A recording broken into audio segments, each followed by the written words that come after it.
Headlines చెప్తారా? Hi friends, అయితే నేను నాకు గుడి అవుతుంది. యూట్యూబ్ ఛానల్ పెడుతుంది ఇప్పుడు. ఓకే, ఇప్పుడు తర్వాత యూట్యూబ్ ఛానల్ తర్వాత అంతా వీడియో ఉంటుంది. ఓకే, ఇదే ఫ్రెండ్స్ హెడ్లైన్స్. ఇదంతా మనం నెక్స్ట్ వీడియోలో కవర్ చేస్తాం. అప్పటి వరకు stay tune.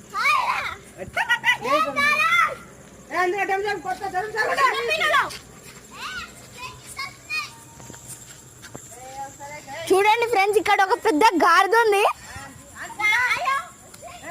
YouTube social media కాదు. నువ్వు బర్రె ముఖం.